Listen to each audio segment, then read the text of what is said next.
July 29th, 2020. I hope you guys are doing well. This is a introduction. What I'm going to be doing over the next few videos, probably a lot of videos, bring everybody up to speed with what I've learned. That doesn't mean I know more than you and you got to catch up to me. That means letting you know what I've come across, what I've learned, what I believe is actually happening, and how our bodies work, how our universe works. And then you can make up your own mind with the information you already have, with the information you get from me, to make a rational decision.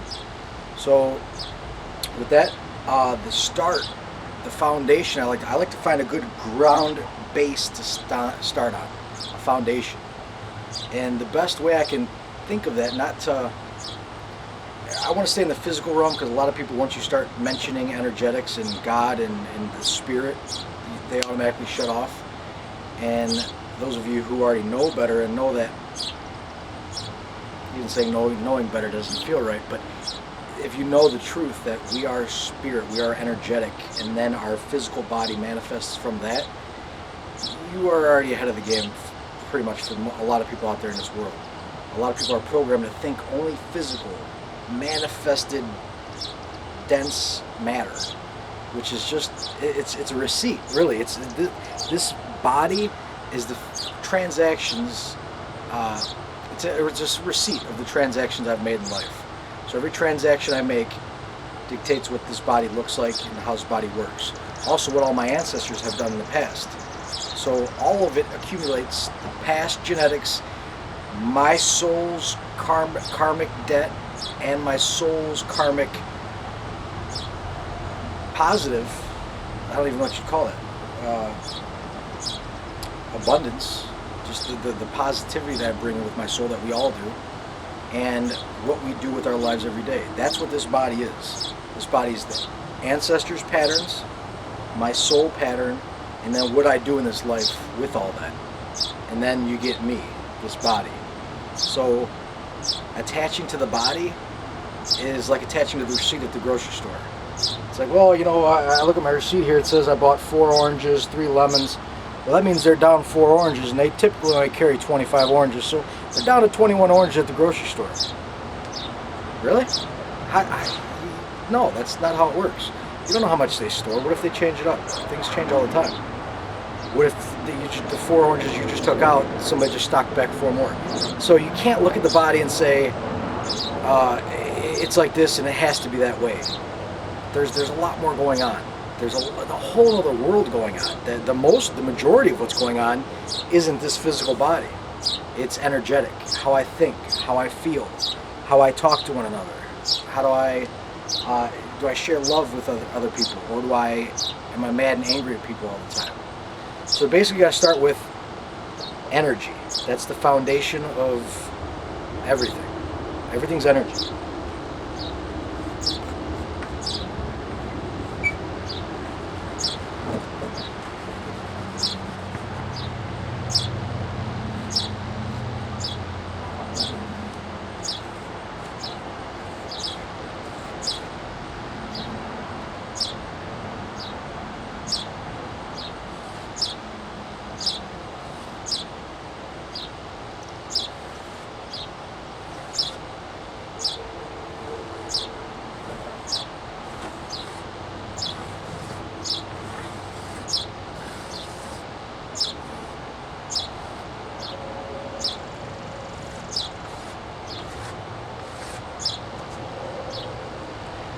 I'm no artist, but what you see here is my representation, shorthand of a torus field.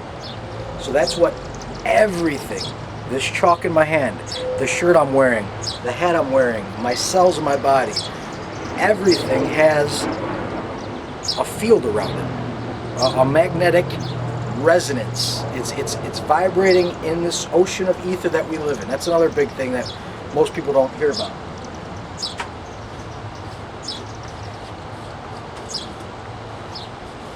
Or it's called ether, or I've heard just aether.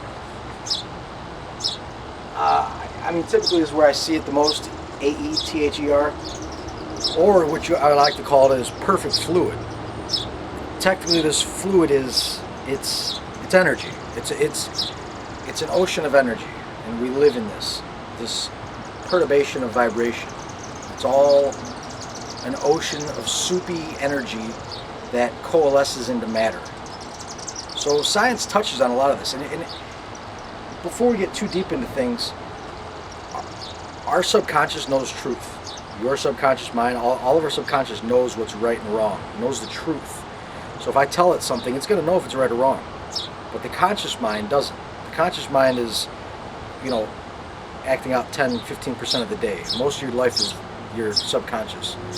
So the people who teach you things in school, they know how to lie to you.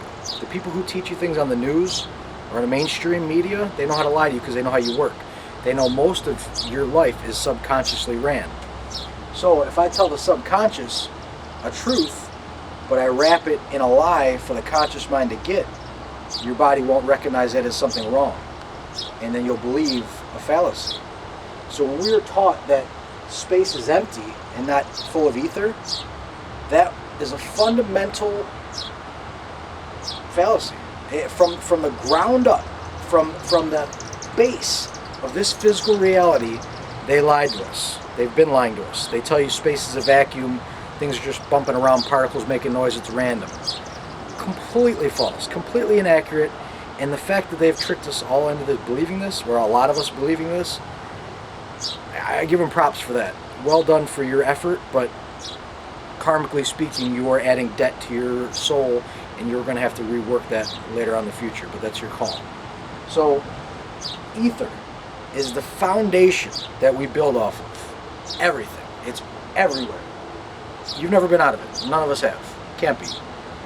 Everything, as far as, I don't care who it is, Stephen Hawking or any Neil deGrasse Tyson, any of these people who study or studied what we call mainstream science and astronomy and astrology, not astrology, but astronomy, whether they believe it or not, the things they're teaching are perpetuating falsity, a lie. By telling us that space is empty, you're automatically taking away the floor. We don't know where to build from now. Now it's just chaotic, random, no foundation to build off of. If you know ether, you have a foundation to build off of. Now ether, like I said, is everything. It's all vibration. And I've seen drawings of it. People typically would say,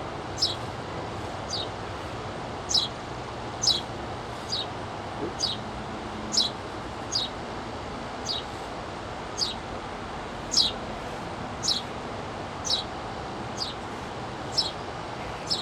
This is a fantastic artistic drawing, if I may.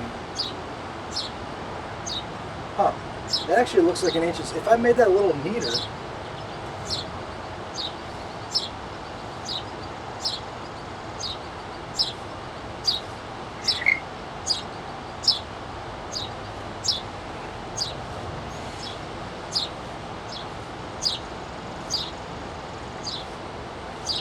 I don't want you to look at my back the whole time, but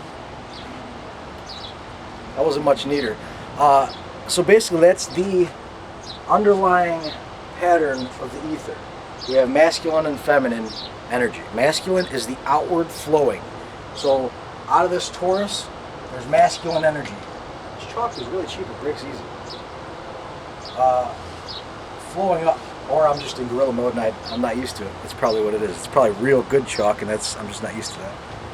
So, let's move energy here.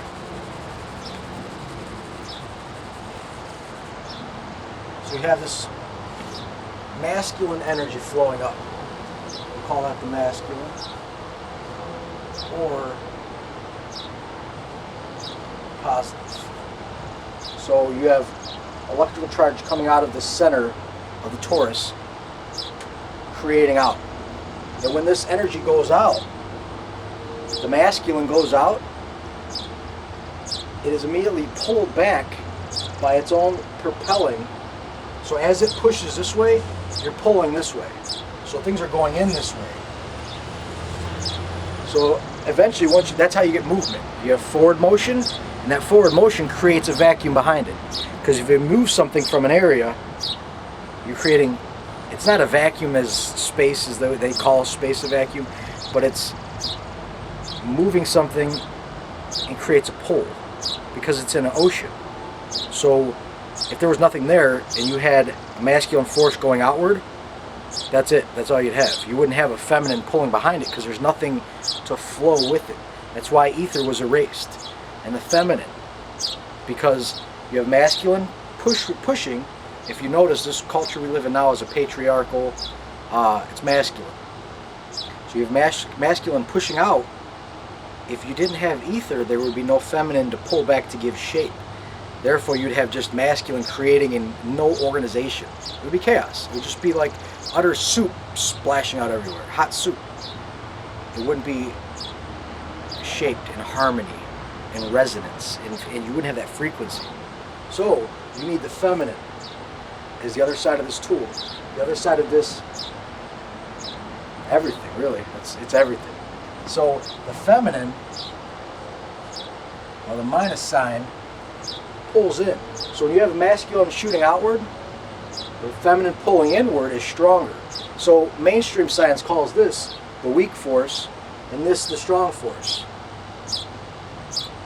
Now, what's actually happening is, as the masculine, or what they call a weak force, pushes out, the feminine, the pulling, the magnetism, electricity, magnetism.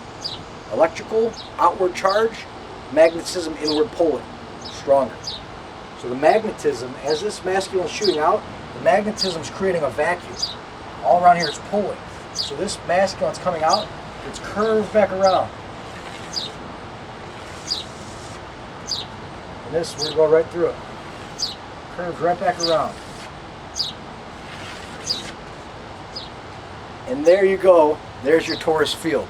That's how the entire universe works. That is how all matter is made. You have ether, an ocean of vibration, your base, your substrate, your building material, and then you have the torus field that gives shape to matter. That's how all matter is made. Without this, there's no matter. Without this, there's no matter. But what causes that torus to move is what's amazing. And that's what most mainstream doesn't teach us. Actually, all mainstream that I know about. What makes this happen? You need something to move. First, you need an energy. Where does that energy come from? God. All. That's where everything starts from. All. You can read the Gnostic library, the Nag Hammadi, a lot of the books that were removed from the Bible because of this, and more reasons. If you don't understand this, you don't understand how our reality really works. There are ways to teach people to think that they know what's going on in the mainstream science and physics the way they're taught, but it's fundamentally flawed. And that flaw is so fundamental, it's so huge, that it misses the gaze of other people. They cannot perceive it. It's beyond their spectrum of what they're looking for. So they automatically look at the base and say, oh, well, I got a solid base. They say space is a vacuum. You start right from there. From the word go, you're already wrong. You're already losing any argument you're trying to have. So you need the base. You need the foundation. You need to know what ether is, and you need to know what the torus is to understand matter. Now, what makes this move, as I said, God, all. In the Bible and a lot of these books the ancient books, they say, and God said, "Let there be light," and then there was light. That's what the Bible says. But other books paraphrase; they use different terminology. But basically, what they're saying is, God, the all source, the mind, the heart mind that we all are, is saying, "Let there be light." So, did light just happen, or did God say, "Let there be light," or whatever the words were? But word was the first, the spoken word. When you speak, so when my voice speaks,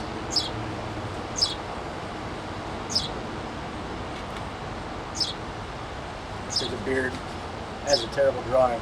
That's supposed to be a nose, a mouth. So when the spoken words speak, when you speak, you're literally creating waves. Waves. You know what that reminds me of on old maps? If you ever look at, they have the cherubim, or a baby angel, or even an adult angel, but it's usually a chubbier angel, in the 4 cardinal directions, blowing the wind. So I don't know if you look at old maps, but I've built a couple of them, puzzles and things, and they all have that. There'll be a face on the side. This is really a terrible drawing. That's a little better. Put a beard there.